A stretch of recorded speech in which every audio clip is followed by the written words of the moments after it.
इस वीडियो में आचार्य जी कहते हैं, डर से भागने वाला इंसान सबसे ज्यादा डरा हुआ होता है। चलो सुनते हैं। प्रश्नकर्ता: आचार्य जी प्रणाम। लाओ सू ने डर और डर में भेद किया है। मेरे अनुभव से तो डर एक ही जैसा होता है।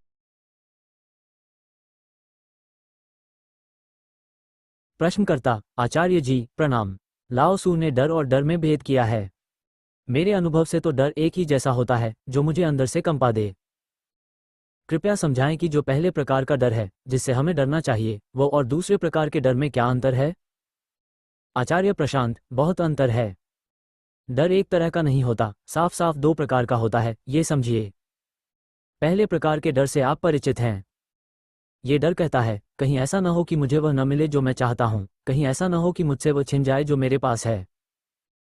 ये सामान्य साधारण डर है जिससे आपका परिचय खूब है। दूसरे प्रकार के डर से आप उतने वाकिफ नहीं होंगे। ये डर कहता है, कहीं मुझे वह मिल ही न जाए जो मुझे वास्तव में चाहिए और जिससे मैं बचता फिर रहा हूं। लाओ सू ने इन दोनों डरों में भेद किया है। संतों ने भी इसीलिए बार बार आपको डरने के लिए कहा है। इसी डर से अंग्रेजी का शब्द आया है, गॉड फियरिंग, भगवान का डर।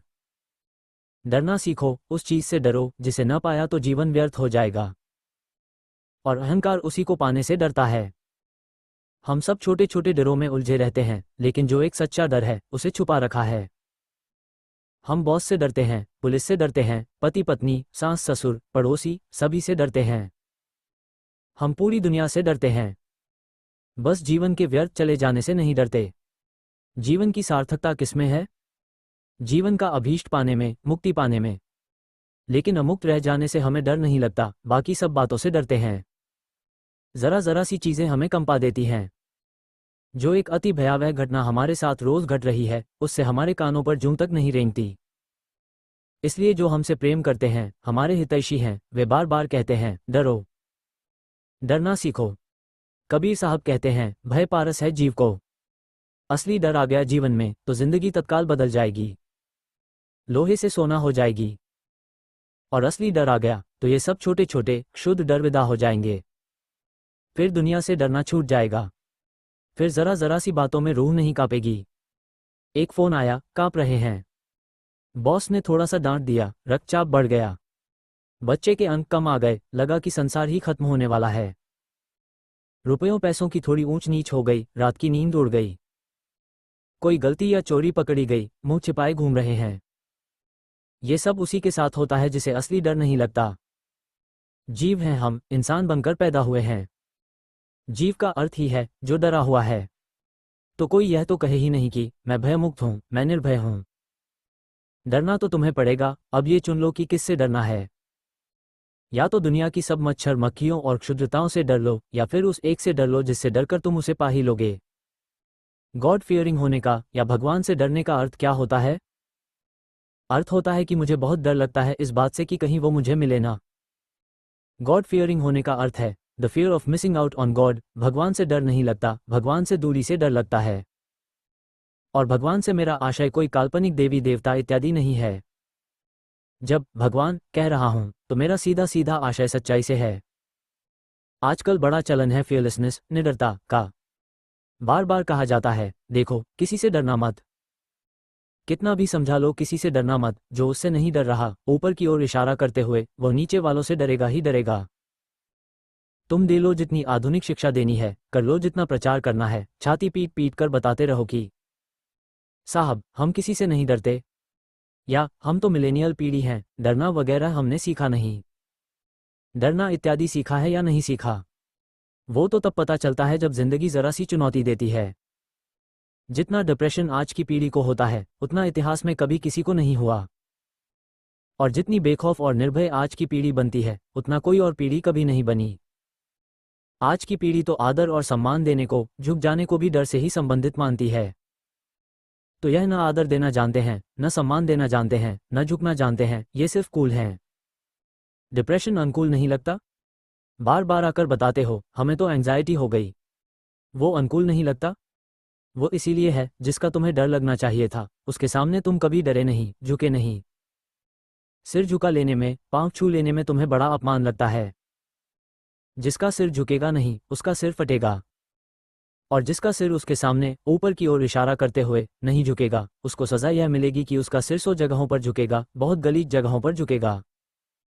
चिंता के सामने झुकेगा, क्रोध के सामने झुकेगा, कामवासना के सामने झुकेगा, लालच के सामने झुकेगा। इनके सामने सिर झुकता है कि नहीं झुकता? इनके सामने तो सिर हमारा तत्काल झुक जाता है। सच्चाई के सामने सिर झुकाने में हमें बड़ी लज्जा आती है। हम कूल हैं ना? हम हाय करते हैं, नमन तो कर ही नहीं पाते। चरण स्पर्श करना तो दमन का सबूत है ना? हम सोचते हैं कि ये सब करके हम दिखा रहे हैं कि हमें दुनिया में किसी से डर नहीं लगता। बिना डर के ही आ गए क्या ये सैकड़ों मनोरोग? क्या इन सब का मूल संबंध डर से नहीं है? मनोवैज्ञानिकों की दुकान जितनी आज चल रही है उतनी कभी नहीं चली। क्या हर मानसिक बीमारी का गहरा ताल्लुक डर से नहीं है? और डर का ताल्लुक सीधे सीधे हमारी बेवफाई से है, हमारी अश्रद्धा से है। जो जितना बेवफा और बेईमान होगा उसको मनोरोग की संभावना उतनी बढ़ेगी। समझो, अध्यात्म और क्या है? मानसिक स्वास्थ्य का विज्ञान है अध्यात्म। मन को और कुछ स्वस्थ रख ही नहीं सकता अध्यात्म के अलावा।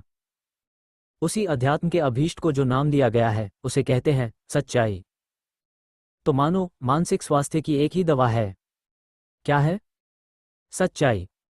जो सच्चाई के सामने झुक गया वो मानसिक रूप से बिल्कुल भला चंगा रहेगा। जो सच्चाई के सामने नहीं झुका वह 50 अन्य जगहों पर झुकेगा, परिवार के सामने, समाज के सामने, अपनी ही वृत्तियों और विकारों के सामने झुकेगा और मनोरोगी रहेगा। मैं खूब करता रहेगा, आई दिस आई दे, मैं ये मैं वो। सब मनोरोगियों में ये बात तुम साझी पाओगे, मैं बहुत चलता है उनका। Then I said, then I thought, then I felt, then I imagined, then I assumed. मैंने कहा, मैंने सोचा, मैंने महसूस किया, मैंने कल्पना की, मैंने अनुमान लगाया। अंग्रेजी में इसलिए बोल रहा हूं क्योंकि उनका अंग्रेजी से भी खूब ताल्लुक होता है, हिंदी तो पिछड़ेपन की भाषा है ना।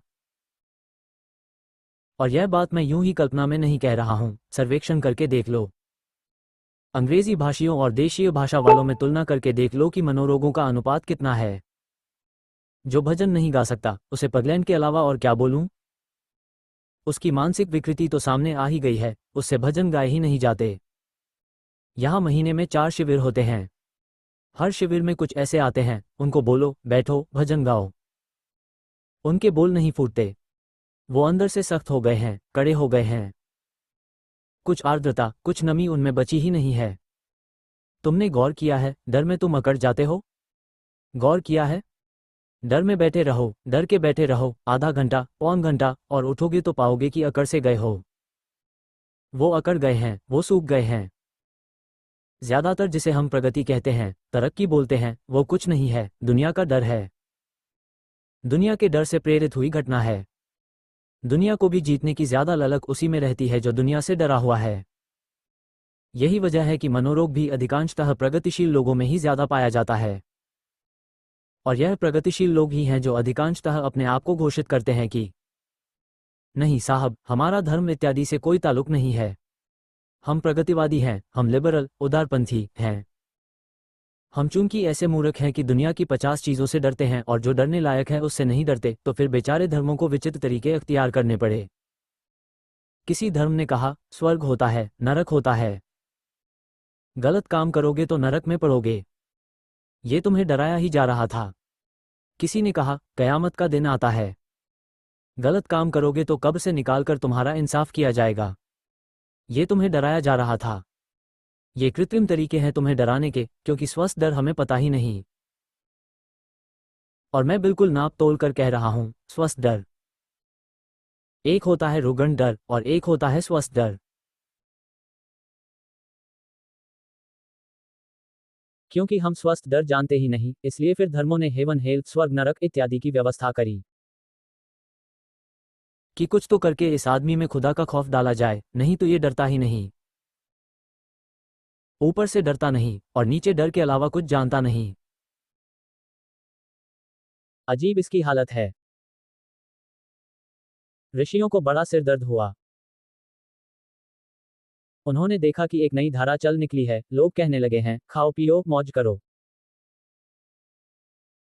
मर ही तो जाना है। जीवन को हल्के में लिया जा रहा है और मृत्यु को एक अंतिम विश्राम मानकर पूरी जिम्मेदारी से पल्ला झाड़ा जा रहा है। इस प्रवृत्ति का उत्तर ऋषियों ने अपने ढंग से दिया। उन्होंने कहा, नहीं, मरना कोई अंत नहीं है। तू लौटेगा, और यदि गड़बड़ करेगा तो गधा बनकर लौटेगा। डर का एक पूरा तंत्र गढ़ा गया, क्योंकि जब तक आदमी डरता नहीं है, वह दुनिया में सबसे ज्यादा डरा हुआ रहता है। एक विचित्र सत्य सामने आया, जो ऊपर से डर गया वह नीचे निर्भीक हो गया। जो ऊपर से नहीं डरा, उसकी नीचे हालत बेहद शोचनीय रही। जब भी कोई व्यक्ति जीवन में बुरी तरह पिटा हुआ, टूटता घिसटता, विवश और बेहाल दिखे, तो समझ लेना वह ऊपर से नहीं डरा। यदि वो डरता तो इस तरह नहीं पिटता।